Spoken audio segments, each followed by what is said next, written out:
सृष्टि मंगलम foundation, Shri समेत शिखर जी, श्री आदि सृष्टि धर्म प्रभावना समिति दिल्ली, सृष्टि मंगलम सेवा समिति, श्री महावीर जी। आहार, औषध, अभय एवं ज्ञान शास्त्रों में वर्णित है यह 4 प्रकार के दान, जिनसे होता है प्राणी मात्र का कल्याण। परम पूज्य वात्सल्य मूर्ति जिन धर्म प्रभाविका आरिका रत्न श्री 105 सृष्टि भूषण माता जी की मंगल प्रेरणा एवं आशीर्वाद से सृष्टि मंगलम सेवा समिति द्वारा बच्चों की शिक्षा, असहाय गरीबों को इलाज एवं रोजगार प्रदान कर की जा रही है अद्भुत धर्म प्रभावना।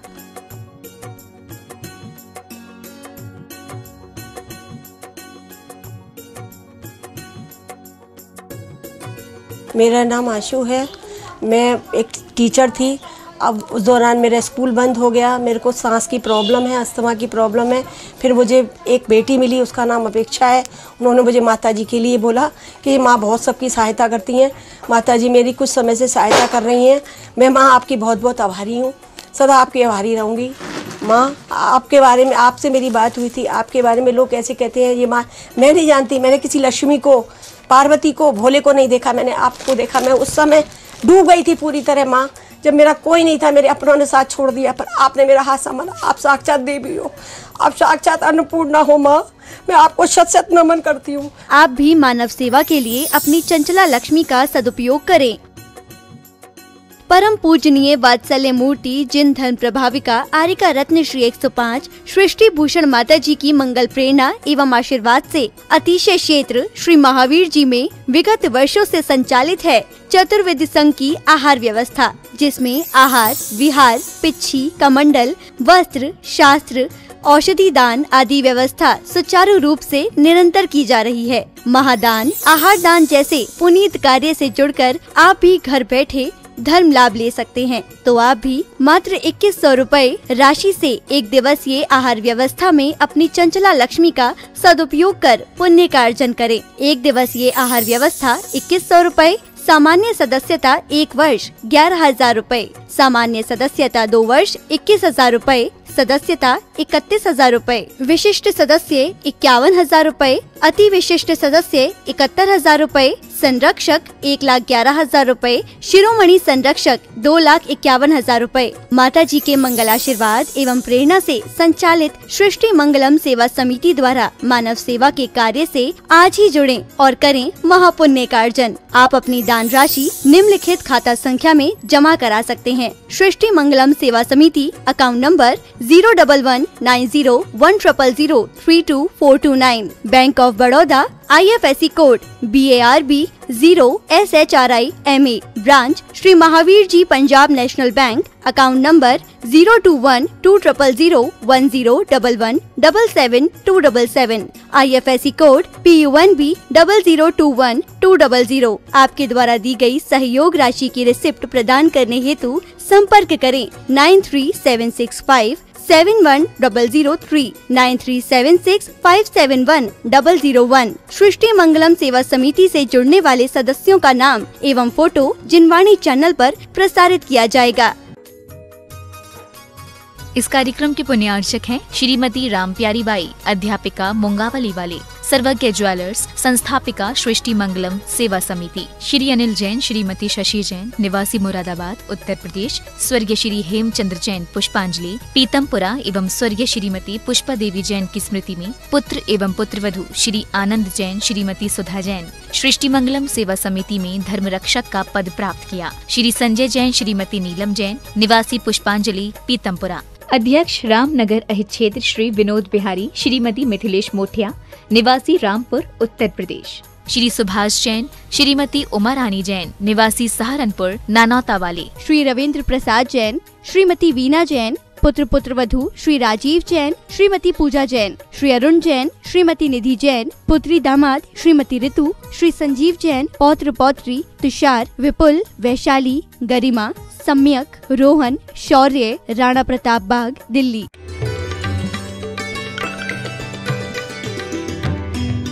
ऐसी प्यारी मीठी बातें बोलकर उसने केकई का दिल बहलाया था। हालांकि केकई ने शुरू में उसे बहुत डांटा था कि क्या जहर पैदा करती है। मेरा बेटा राम भी तो मेरा ही बेटा है। राम को आज तक मैंने भरत से ज़्यादा चाहा है। तू कैसी बातें करती है, राम को राज मिलने दे, इसमें खुशी की बात है। लेकिन उसने धीरे धीरे, आपको पता है चुगलखोर हो, जो भी ईर्ष्यालु हो, वो धीरे धीरे ऐसी प्यार से मक्खन लगाकर बतासे में रखकर कड़वी दवाई भी खिला देता है कि आपका जीवन तमाम हो जाता है। सुबह होती है, शाम होती है, यूं ही जिंदगी तमाम होती है। और मंत्रा ने भी वही किया। कैकेयी शुरू में नहीं मानी तो उसने प्यार से, शाम से, दंड से, थोड़े कटु भी बोलना पड़ा, बोली, लेकिन उसने भरत को राज्य दिला दिया। लेकिन मैं कहती हूँ भरत को राज्य तो मिला, कैकेयी को वो नहीं मिला जिसकी उम्मीद थी।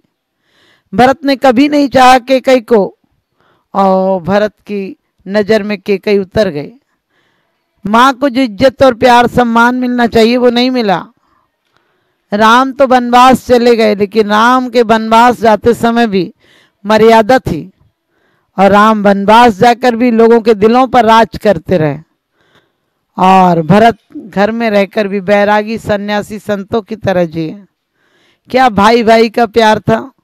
हम राम राज्य की कल्पना करते हैं, आज भाई भाई संपत्ति पर लड़ पड़ता है।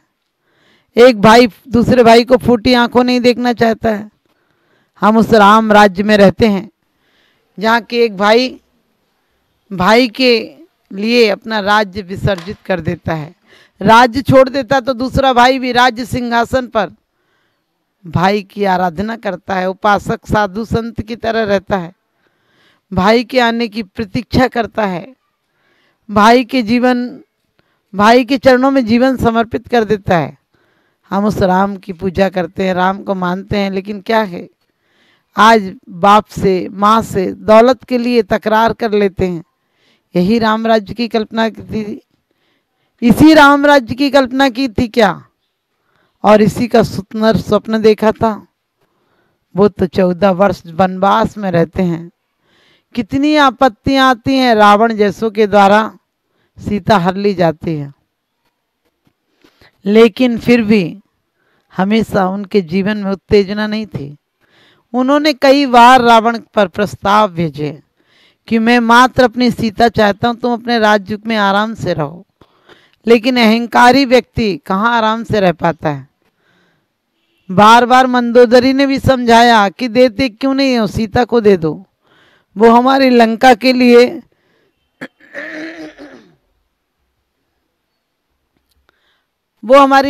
लिए घातक है, उसे लौटा दो। मैं जाकर बात करके आती हूँ, सीता को देकर आती हूँ। वो बार बार यही खबर भेज रहे हैं कि दे दो उनकी सीता, उन्हें और कुछ नहीं चाहिए।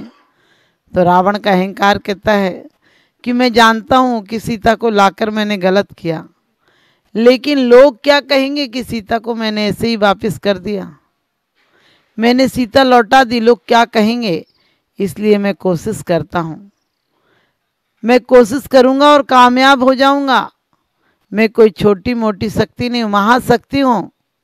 मैं विजय प्राप्त करूँगा, राम को जीतूँगा, बंदी बनाऊँगा, और उसके बाद उन्हें कुछ राज्य भी दूंगा, सीता भी दे दूंगा।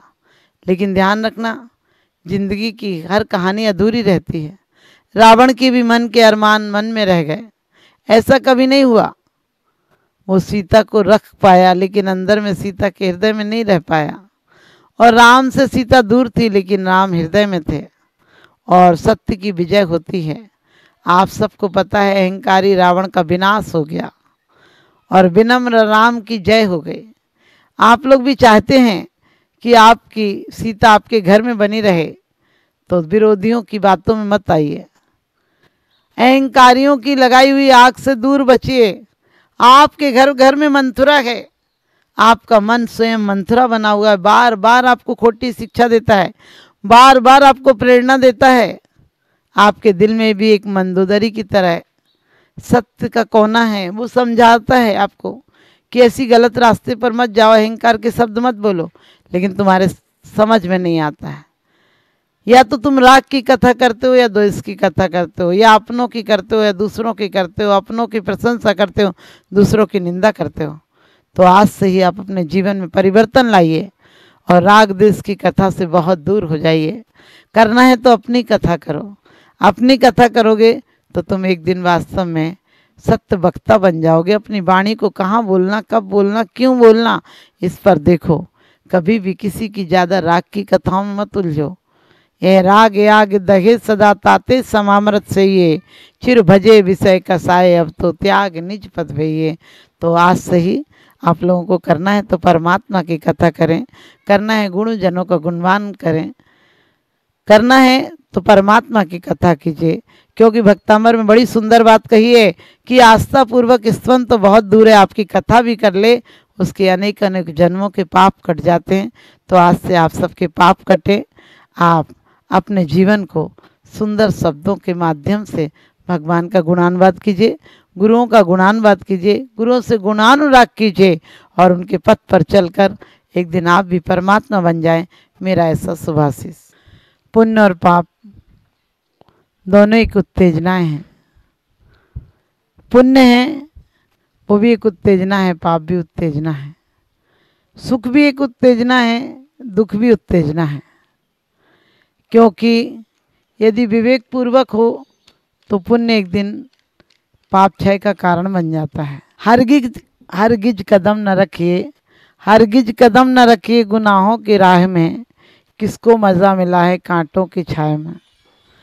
कि वास्तव में पुण्य पाप फल माई हरक बिलखो मत बाही, यह पुद्गल पर आए उपज बिन से थे नाहे। कि सुख और दुख में हम रोज पढ़ लेते हैं, सुख में होकर मग्न न फूलें, दुख में कभी न घबरावें। पढ़ लेते हैं कि सुख में होकर मग्न न फूलें, दुख में कभी न घबरावें। लेकिन हमारे आचार्य कहते हैं सुख भी एक उत्तेजना है, दुख भी एक उत्तेजना है। सुख वो उत्तेजना है जो प्रीतिपूर्वक उत्तेजना है। सुख के माध्यम से लोगों को सुख अच्छा लगता है। सुख के फल में आदमी फूल जाता है और दुख के फल में आदमी कूलता है। आपने देखा जब आपके थोड़ा सा पाप कर्म का उदय आता है, ज़्यादा आता भी नहीं। मनुष्य जन्म में सुक्रिया है कि मनुष्य जन्म में ज़्यादा दुख होता है तो आदमी बेहोश हो जाता है, मर जाता है, लेकिन होश नहीं रहता है। एक दुख की सीमा है। इसलिए हमारे यहाँ आचार्यों ने यहाँ पर दुख नहीं बताया सम्यक दर्शन में, कारण नरक में दुख बताया। क्योंकि नरक में बहुत ज़्यादा दुख है। मनुष्य जन्म में ये सुविधा है, जितना हम बर्दाश्त कर पाते उतना ही दुख मिलता है। तो कभी कभी जो लगता है सुख है वो भी कभी कभी दुख में परिवर्तित हो जाता है। ज़्यादा घूम लो थकान हो जाती है, ज़्यादा खा लो पेट खराब हो जाता है, ज़्यादा किसी से बात कर लो सिर दुखने लगता है, बोर हो जाते हैं। क्योंकि सुख से भी आदमी उब जाता है और दुख से भी उब जाता है। दुख तो एक जहरीला जहर है जो जहर दिखता है, लेकिन सुख भी वो मीठा जहर है जिसके उदय में आकर आदमी बिल्कुल धर्म से दूर हो जाता है, अपनों से दूर हो जाता है। क्योंकि पद और मद ऐसा होता है जो जिस पर हो जाए वही बड़ा हो जाता है। गरीब के मुडेर पर बैठा हुआ भूखा बच्चा भी चोर लगता है, और अमीर का बच्चा चोरी भी करता हो तो मोर लगता है। यानी अमीर के हर ऐब छुप जाए करते हैं। क्योंकि अपन कहते जरूर हैं सुख में होकर मग्न न फूलें, दुख में कभी न घबरावें। हम बोलते हैं पुण्य पाप फल माई हरक बिलखो मत भाई, यह पुद्गल पर जाए उपज बिन से थे नाहे। लेकिन इसमें अपने आप को संभालना कितना कठिन होता है। और जो संभाल लेते हैं वो स्वयं को परमात्मा बना लेते हैं, स्वयं को इतना ऊंचा उठा लेते हैं कि जगत पूज्य हो जाते हैं। हमारे महापुरुषों के पास सुख की संपदा भी अथाह थी, लेकिन उन्हें पता था कि ये पुण्य की पर्याय है, एक दिन नष्ट हो जाएगी। उन्होंने पुण्य को और पुण्य में लगाया, जो शक्ति मिली थी उसको सकारात्मक बनाया, उसको सही जगह उपयोग किया, और वो उनका पुण्य का बीज एक दिन परमात्मा के बीज रूप में, फल रूप में परिवर्तित हो गया। हम तो जो मिलता है उसको इतनी आसक्ति से भोगते हैं कि कभी दोबारा मिलेगा ही नहीं, और सच पूछो मिलता भी नहीं। क्योंकि हमें आदत पड़ गई, हम पढ़ कुछ भी लें, इतने गर्वीले हो जाते, इतने घमंडी हो जाते हैं कि जरा सा अनुकूल वातावरण हो तो आदमी को नहीं समझता। आदमी अपने रिश्तों को भूल जाता है, अपने माँ बाप को भूल जाता है। एक बाप ने बहुत मेहनत से अपने बेटे को पढ़ाया, पत्नी का देहांत हो गया था, स्वयं मेहनत मजूरी की, बच्चे के लिए खाना बनाता किराए के झोंपड़े में रहता था। उसने एक ही उम्मीद लगा रखी थी कि जिस दिन बेटा बड़ा हो जाएगा, पढ़ लिख कर कुछ बन जाएगा, उस दिन मेरे दुख मिट जाएंगे। लेकिन आचार्य कहते ना, दुख मिटते नहीं, दुख और बढ़ते जाते हैं। भाई उसके जीवन में हुआ कि उसका बेटा पढ़ लिख कर एक दिन अफसर बन गया। बूढ़े माँ बाप को लोग ये कह के छोड़ जाते हैं कि अभी जगह नहीं है, जगह होगी तो हम ले जाएंगे। कहते भी हैं कि पके हुए फल पेड़ों से रिश्ता तोड़ जाते हैं, और माँ बाप बूढ़े हो जाएं तो बच्चे घर में अकेला छोड़ जाते हैं। वही उस बेटे ने भी किया। पिताजी को ये आश्वासन देकर चला गया कि अभी रहने की व्यवस्था नहीं है, रहने की व्यवस्था होते ही आपको तुरंत बुला लूँगा।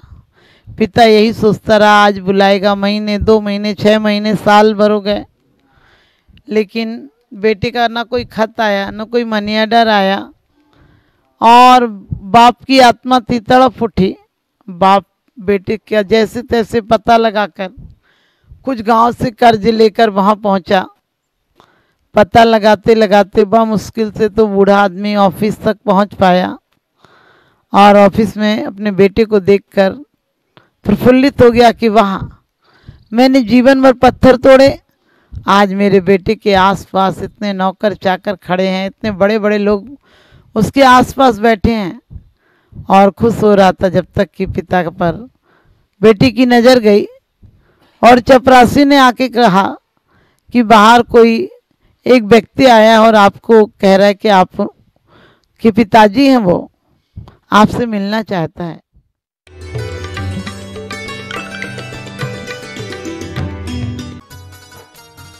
इस कार्यक्रम के पुण्यार्जक थे श्रीमती मिथिलेश जैन, श्री मुकुल जैन विनीश, चीना जैन, निवोदिता जैन, डॉक्टर आकाश जैन, खंडेलवाल कोल एंटरप्राइजेस मुरादाबाद उत्तर प्रदेश, श्री सुरेंद्र कुमार जैन, श्रीमती रुक्मणी जैन, श्री मुदित जैन, श्रीमती छवि जैन, परिधि जैन, पारस जैन, रामगंगा विहार मुरादाबाद, श्री पारस दास, शांति देवी जैन, खंडेलवाल परिवार, दिनेश कुमार जैन, अखिलेश कुमार जैन, योगेश कुमार जैन, श्री सर्वेश जैन जी, रामपुर उत्तर प्रदेश, श्रीमती सुशीला देवी बाकलीवाल, विनोद कुमार, श्रीमती कमलेश, विपिन कुमार, अनीता, सागर, मनाली, शोभित, ज्योति, अर्चित, सुरभि, अलका, प्रवीण जी, हर्षवर्धन, पूजा, पूर्वी, राहुल, तनय, मुंबई, गोल्डी जैन, जयमाला जैन, मनिका जैन, विधान जैन, एकार्थ जैन, गुलाब वाटिका, लोनी, गाजियाबाद, श्री इच्छा पूरन जैन, श्रीमती कमलेश जैन एवं समस्त परिवार, नई दिल्ली, श्रीमान मनीष कुमार जैन, श्रीमती नीति जैन, ऋषभ जैन, ऋषिका जैन, बरेली।